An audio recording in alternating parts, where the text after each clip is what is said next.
Welcome to the SaaS Revolution Show. Darren Chait, co-founder and COO of Hugo. Welcome, Darren. Thanks, Alex. Great to be here. Yeah, good to have you on the show. We've not met in person, but we've spoken a few times. I think once you were in San Francisco. Today you're in Sydney, I believe. Yeah. I'm 6 months into my 1 week holiday back to Sydney. Came back for a few days in March, and here I am in many months later. Yeah, could be worse places. That's true. That's true. I know somebody that got trapped in the Bahamas, and we were not sorry for them. They were having to get up at like 4 a.m. to do some calls. But being trapped there for 6 months with no flights out, I was like, that's a pretty smart. Great excuse. Exactly. But good to have you on the podcast, Darren. For those that don't know you, tell us a little bit about yourself. Who is Darren Chait? Yeah, absolutely. So I'm Australian originally, as you can hear from my accent, based in San Francisco. I'm actually a lawyer turned startup co-founder. So worked for about 4 years for a big corporate law firm in Australia, and many frustrations and inefficiencies there that we could talk about for hours. And that really gave rise to what Hugo is today. So my co-founder, who is an old friend, and I, he was working in product in San Francisco, and both shared a lot of frustration around meetings, and decided to take a crack at it and see how we could solve it, and launched Hugo a few years ago now. What is the frustration around meetings? Because I know that we have loads within our company. One being too many meetings. People think that we have too many meetings, right? But explain to me what your frustration was around meetings and how you solved that. Yeah, absolutely. So the pains I experienced personally, and no doubt you do too, around meetings, was sort of a sign of the times, I think, because if you think about it, the way we meet hasn't changed in many generations. But at the same time, we've got the explosion of SaaS. So we've got so many tools in play, and project management, and where notes are recorded, and sort of sources of truth are now fragmented across. You probably know better than I, but we see like 150 odd tools in the average enterprise. And at the same time, remote, which is obviously funny to be talking about now in the midst of the pandemic. Remote was already exploding before we even got to where we are now. So here we are, all spread around the world on different time zones, but we're all still required to collaborate synchronously. And if you're not in the meeting, you don't know about it. And all the takeaways, the notes, the insights, the value of the meeting dissipates as soon as it ends, because it's going to end up either nowhere or in one of 150 different tools. So that for us was really frustrating. As a lawyer, the worst thing about these inefficient meetings that you didn't need to be in, or that were great but went nowhere, was that you could see the cost. That we bill our time in 6-minute increments. So you'd walk out of these meetings and see pop up on your billing software $3,500 for 3 lawyers to sit there for a couple of hours. And that just blew my mind, that we have done nothing to improve meetings. And can you give us a bit of information about sort of Hugo in terms of when you were founded, I guess customer numbers, team size, revenue, funding, that sort of thing? Sure, absolutely. So Hugo, we actually started the company in 2016, but Hugo, as it's known today, was sort of 2018 vintage. We tried to solve a problem in a different way first, which is an interesting story too. But Hugo, as it's known now, is about 2.5 years old. We raised just over $6 million early in the year from Gradient Ventures. They led that, which is Google's early stage AI fund or data focused fund, and some others like Slack and Founder Collective, Andre Capital, a few other sort of early stage funds there. We have something around 17,000 customers that are using Hugo. So there's a large number of them, and that's based on a freemium model. So we have many customers that aren't paying, and then we monetize with larger teams. So we haven't published revenue figures just yet, but it's sort of the usual split, as you imagine. Some free, some paying. Have you been freemium from the start? We have, yeah. For us, we knew that the hardest challenge is around adoption and habit creation, especially for a productivity product or collaboration product like Hugo. And willingness to pay was always a very important metric for us. Do we have something people would pay for? But actually, massaging and optimizing the point and the where to drop the gate and increases, we knew would be something we'd experiment with over time. So if we could get people to pay, they're willing to pay, and we could get people to create that habit and adopt Hugo into their daily workflow, we thought that was much more important. And that's why we went with freemium, to sort of get out of the way. Would you say you're a product-led growth SaaS company? Yeah. This year, obviously, I mean, like COVID is dominated, pandemic has dominated, and like many industries have really suffered, especially events, hospitality, and things like that. But SaaS, seems to be doing, kind of SaaS and subscription seems to be doing okay, kind of like on the whole, or more than okay. And if you're a SaaS company that's product-led growth and in collaboration and and remote, that's quite a sweet spot to be in. So have you seen, I guess kind of that trend of, I guess like, good growth, because of a pandemic? We've seen a lot of companies have benefited because of COVID and their adoption. Is that something that you've seen? Yeah, we absolutely have. And it always feels strange talking about, how good COVID's been in some ways, because it's obviously, globally, it's a terrible situation for the world to be in and for the team personally and all of that. But from a growth standpoint, it's definitely been effective. And I think that was quite a surprise to us when COVID hit, if you like. We first thought that we would take a hit.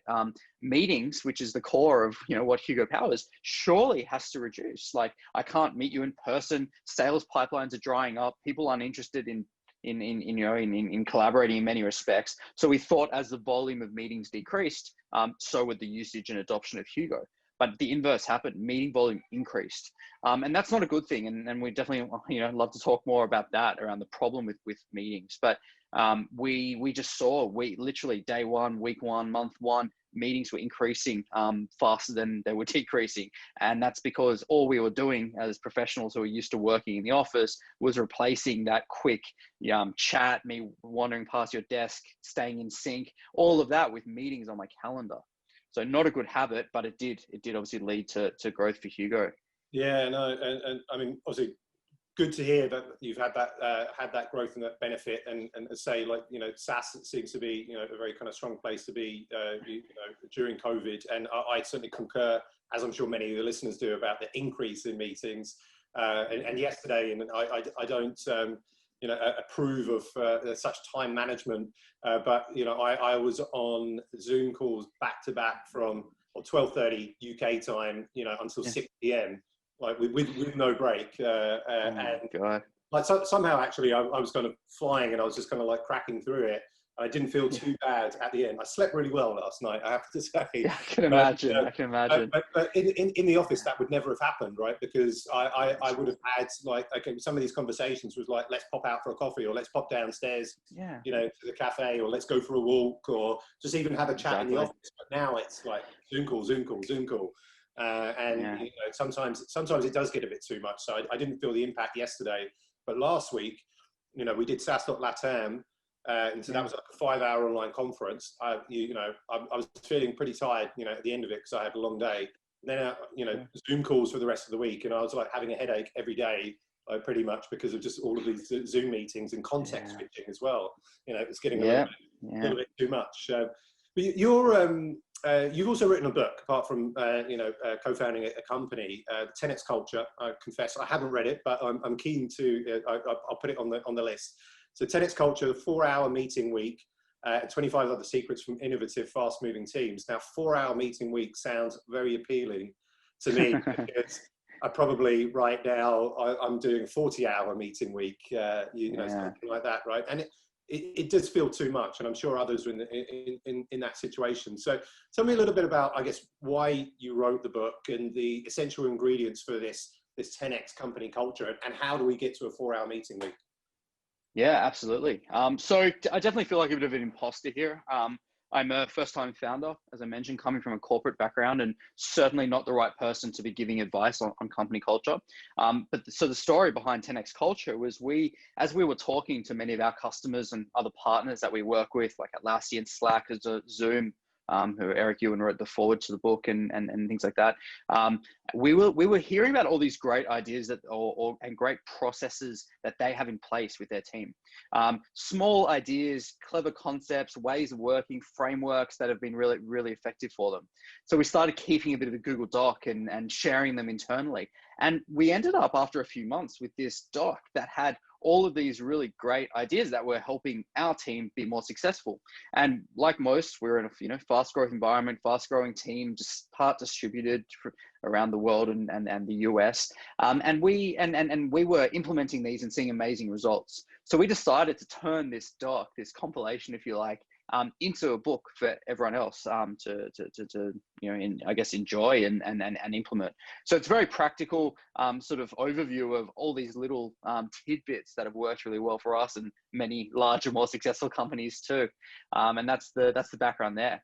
And the 4-hour meeting week, just to pull one of them out, which obviously gets many people's attention, is something we do. So we limit our meetings, our internal meetings, so with each other, to maximum of 10% of our work week, roughly 4 hours, for an average 40-hour week, let's say. And the reason we do that is it allows us to elevate the value of the meeting to what it should be used for, which is debate, discussion, and decision making. It really makes you think, if you've got this scarcity and this value on the meeting, it really makes you think whether I need to send that calendar invite. And there's many alternatives. When COVID hit, we actually did a bit of natural language processing over meeting titles. And all of a sudden we saw all the meeting titles shift towards words like sync, review, share, these sorts of things. And meetings aren't the best forum for that. We talk a lot in the book about asynchronous collaboration. Can I send you a quick note? Can I send you a quick video using tools like Loom and many others like that, where I can give you feedback on this document, where I can sync and tell you where I'm at. I can do it on my time zone once the kids are asleep or whatever suits me, without scheduling yet another meeting. And those sorts of practices have allowed us to keep our meetings to 4 hours per week. And obviously a healthy culture that now has been amplified with all of us working from home. I guess like Hugo would get a lot of data right from the companies that are using the tool in terms of their sort of meeting practices. And as you said, like the inverse has happened, but are you seeing like any kind of good habits or kind of like secrets in terms of what companies are doing around meetings and doing it effectively? Yeah, absolutely. So there's a few things. I think one, which is the anti-meeting in a way, which sounds ironic, being the business we're in, but the asynchronous versus synchronous way of collaborating, I think is really, really important. And asking that question each time, does it really need to be a meeting? And the inverse of that is often, most of the time it does, but how can we make that meeting valuable to everyone else? So, a core tenet of what Hugo does and what we do as a business is sharing the notes. I need to be across what's happening. I'm interested in the insights. I want to know where things are at. I don't have to sit in the room for the hour. I can get the notes posted to Slack and I can see where they are. So those sorts of practices. But at a more philosophical level, what the most effective companies have been able to do culturally is achieve shared consciousness. And this is something that's really amplified when you talk about going remote. I think this is something you lose when I can't hear you on the phone. I can't walk past your desk and have a bit of banter about what you're doing or not doing. And shared consciousness is the idea that we have this understanding of how each other thinks. And it's another concept in 10x culture that's been very well received, and we're seeing it very effective, where different ways to achieve shared consciousness as a business is leading to really great culture. And one example that we use internally that we love is our decision log. And this comes from originally from a blog called Farnham Street blog. Not sure if you've come across that in your travels. Canadian. Yeah, exactly. Great content. And what they do is they suggest this personally, and we've adapted it for the team. But every time you make a significant decision, you log the decision you made, the rationale for making that decision, the expected outcome, and when you want to reassess it. And we do this as a team. We have a type form that integrates with Slack. And every time anyone makes a decision, that might be engineering making a software architecture decision, could be the founders making a decision on which investors we're going to go with. It could be marketers deciding on a new campaign idea. You share it. And by sharing that with everyone, firstly, we're avoiding a lot of the sync meetings where you need collective buy-in and all of that. But more importantly, everyone starts to learn how each other thinks. And then, of course, for decision-making quality, you have this point in time reference. So when it comes back to revisit it, months later, I knew what I was thinking and what I thought would happen, and comparing that to the outcome leads to me making better decisions as an individual as well. So that's one idea we've picked up from customers and partners that honestly has changed the way we work as a team. Yeah, I think that's a great idea and a personal takeaway for me, and something that we'll look to discuss with the team and see if we can implement that. I think that's a great idea. What have you seen? I guess, I don't know if I necessarily dislike using the word the new normal, but it's very much sort of commonplace, right? So I'll use it. But in the new normal, how much of you feel what was important pre-pandemic, is still true now? Yeah, totally. I think it's just accelerated everything. So you've got organizations that weren't familiar with remote, weren't using collaboration tools, didn't understand any sort of concept of asynchronous collaboration, that are now forced down there. Small businesses, agencies, organizations like that never heard of the Slacks, the Microsoft Teams of the world, never heard of Zoom, and now they're savvy. So we've definitely seen that behavior. And for many of them, that's meant a shift to remote for the first time ever. But I think more interestingly, in our space, SaaS and tech more generally, we were already savvy and familiar with these ways of working. Many of us worked remote part-time, part of the team were distributed, we were using these collaboration tools, but accelerating it so rapidly has led to us really testing some of those things. So things that didn't quite work, but that was okay because we're always going to be back together. We have an offsite every quarter. We travel, all of these things that help offset that are now gone. So we've really had to refine these processes, actually truly staying in sync as a team, balancing time, burnout, all of these factors for us and many organizations like ours have now been completely accelerated. So it's a good thing because in some ways, a silver lining is that the world's gone the way it was going faster. That's great for companies solving for that problem.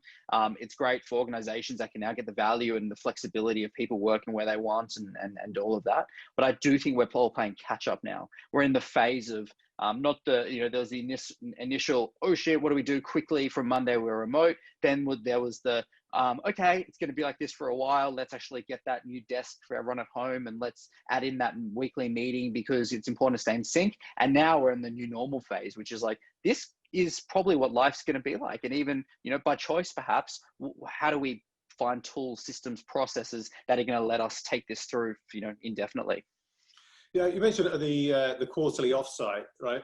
What is your alternative or your replacement? How are you doing offsites now online, I guess?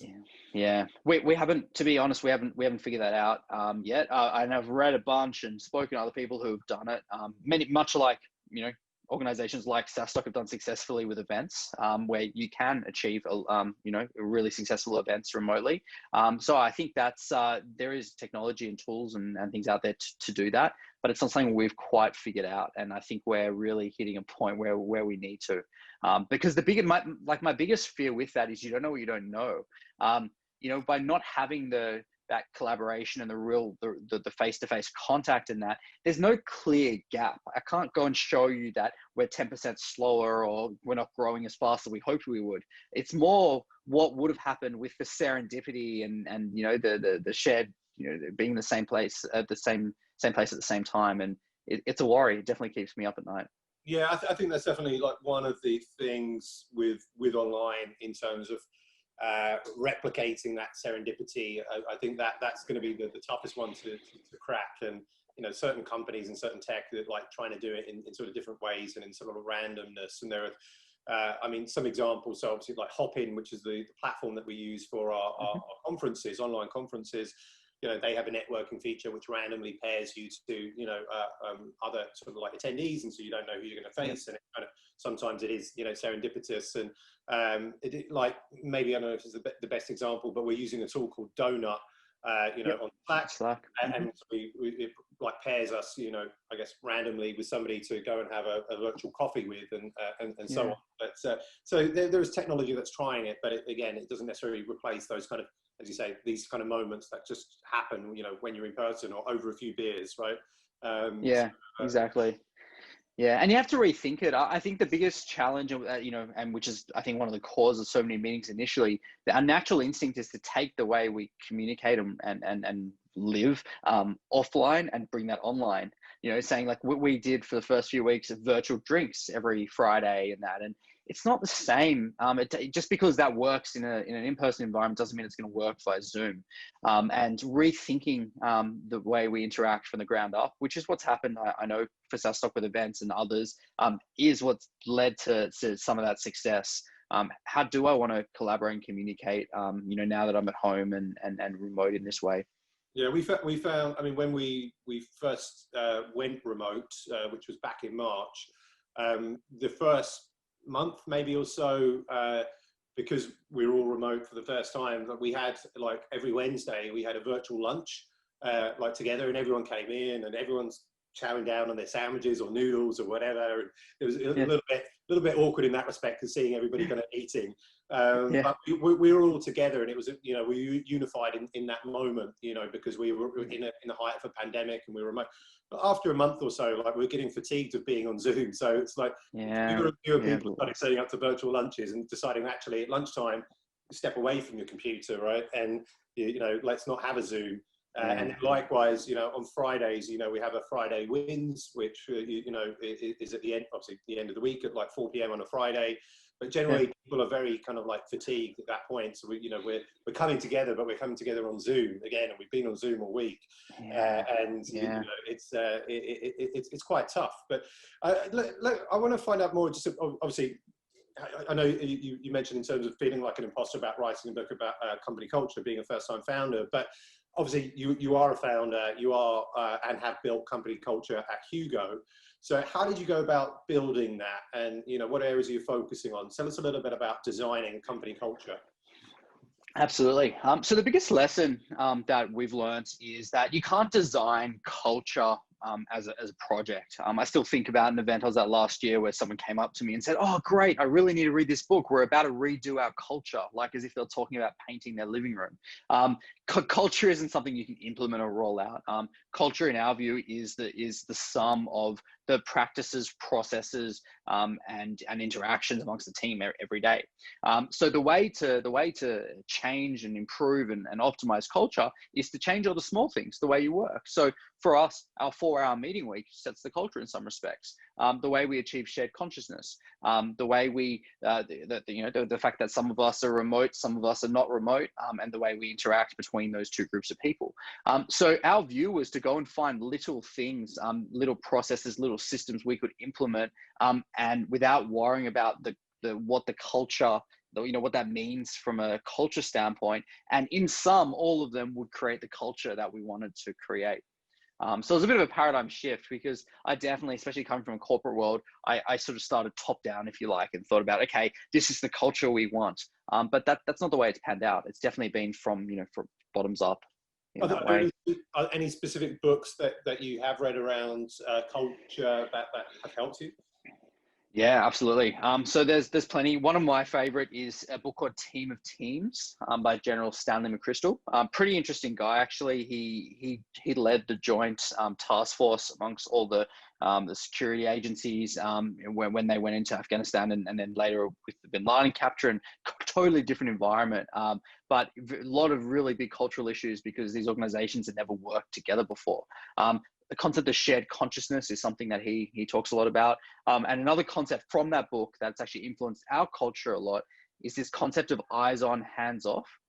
So one of the challenges as a first-time founder, as an inexperienced executive for me, and coming from a corporate background too, is providing the right level of autonomy to the team. It's a high stake game we're in. Many startups don't survive, and we have a strong vision and know what we want to do. But knowing when to just let it be and let it go and let people run with things is something I really struggled with. And he talks about this idea of eyes on, hands off, and you can be across things and be on top of things without directing them. One of the big sort of revelations or epiphanies for me that it took me a long time to realize is we've spent a lot of money and a lot of time hiring really smart people who are ideally much smarter than us. So what point is there to us internalizing all the company's problems and trying to come up with all the solutions? Rather, hire smart people, we share the problems, let them come up solutions together and run with them. And that eyes on, hands off principle from that book is sort of answers both that and the question before. Definitely something I think about regularly. Yeah, haven't heard of that book, but certainly one I'm going to go onto Amazon now and download after this podcast. Two-part question here. What are the 1 or 2 key lessons you've learned since founding Hugo that you can share? And also over the last few months, like, during the pandemic, what's like one of the key lessons that you've learned over the last few months as a co-founder that you can share? Yeah, absolutely. So lessons in founding Hugo, moving away from culture for one moment, is around distribution. And I think this is something that's hopefully helpful to all SaaS founders and something everyone can relate to, in that for me from the outside, it was always all about product. If we build a great product, in the famous Paul Graham quote, which I bet he regrets, but build a product, build and they will come. And that we've definitely had the opposite experience, total opposite experience. And you see many companies actually with really poor products that have unbelievable distribution and marketing. So like many, we left that late. We really focused on product and had a few early customers, and then couldn't understand why we couldn't scale that quickly. The positioning of the product, even the go-to-market strategy, how we acquire users, what the funnel looks like, all of that we thought about way too late.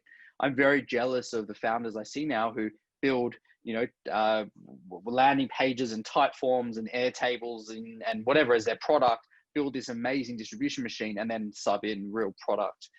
So that's definitely lesson 1. And the second is to rehash what I said a moment ago, which is, as a founder, I sort of saw my role as this overarching, leader that had to have all the answers and deal with all the problems, and the team were there to sort of just execute.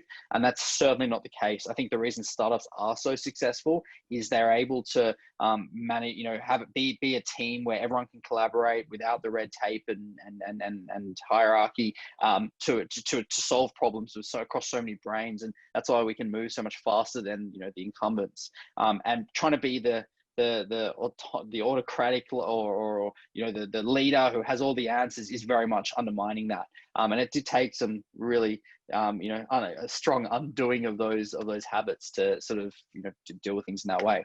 So they're probably my 2 biggest lessons, I think, from 2 big mistakes with Hugo.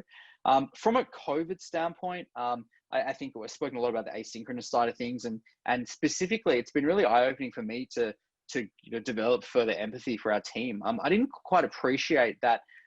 We've got a 22-year-old in New York who hasn't left his apartment in 6 months, who lives on his own.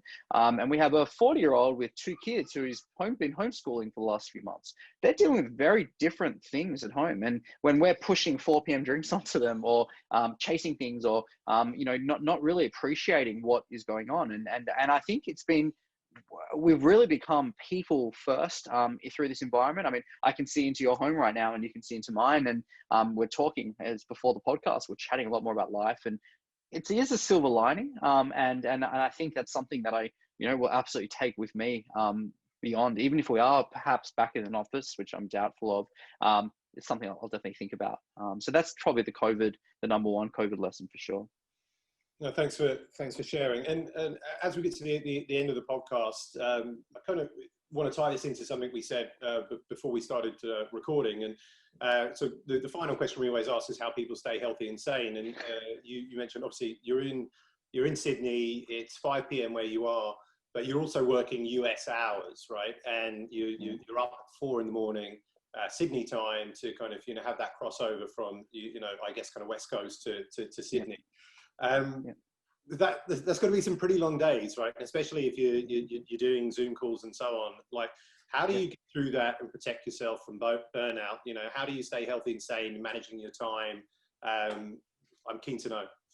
Yeah, absolutely. And I don't think I've got this right. I think my wife would say I'm unhealthy and my co-founder would say I'm insane. But for me, it's not about hours. It's about the cognitive pressure. So, I'm probably, you know, the healthiest and sanest, if that's a word, I've been in a while being here, because I've been able to balance things in a far more effective way. Perhaps I've been working 13, 14-hour days some days, which is crazy. But I'm home for bath time with my 18-month-old every day, and I spend more time with my family than I ever have before. I have the opportunity to catch up with old friends, get some sun, get out and about. And these things for me actually have a greater impact than the hours, than the difference. Because as you know, and many others listening, the hardest thing about doing what we do isn't the hours, it's the always on. It's the being in the shower, lying in bed, thinking all the time, not being able to switch off. And that's unproductive, because my best ideas personally come when I'm not thinking about work. And being able to balance things in that way. One, because we're at home, and two, because the world's far more understanding. It's totally fine for the kids to come running in on that Zoom call, or to have to, you know, come back and finish this later because it's dinner time. And that for me has really kept me healthy and sane. Notwithstanding I've worked probably longer hours than I have, you know, traditionally. If you're doing a 13 or 14-hour day, which you are, how are you managing like your time on screen and versus breaks? Like, how many breaks do you take during a 13, 14-hour day? Yeah, absolutely. A lot of it's done asynchronously. So I minimize meetings based on our company culture, as I mentioned. So I'll wake up, have a few meetings, and then I'm using different parts of the day for what I'm most productive. When I'm tired, I'm doing a lot of the email, the admin, the business ops stuff. When I'm feeling energetic and inspired and creative, I'll stay in my zone. And if people are looking for me, we'll do it asynchronously. I usually come out of that zone with 4 Loom videos to watch and a bunch of Slack messages. So I'm really compartmentalizing that way. Taking a break during the day. But it's kind of all the constraints are out the window, because, you know, no one cares now. All of a sudden, the whole world doesn't care when you're online and what you're doing, short of the bit of synchronous, you know, work, the meetings we have to do together. So the world's my oyster as far as I can work when I want to work, when I'm most productive, doing what makes sense. And it's an opportunity. It really is. And I think those that are trying to port their business day from the office to home aren't taking advantage of that opportunity. And for me, that's made me more effective, happier, more productive, and hopefully healthier. Darren, thanks so much for sharing today on the SaaS Revolution Show. Fantastic guests, really great insights, takeaways for me personally. I think, you know, for our audience, where can people find you online, and where can they find out more about Hugo? Absolutely. So Hugo is hugo.team, T-E-A-M. That's our website. So you can learn more about Hugo there. And I spend a little bit too much time still on Twitter. So that's at Darren Chait. Yeah, definitely love to continue the conversation with anyone online. Excellent. Well, Darren Chait, co-founder, CEO of Hugo, thanks so much for being on the SaaS Revolution Show today. Thanks, Alex. Thanks for having me.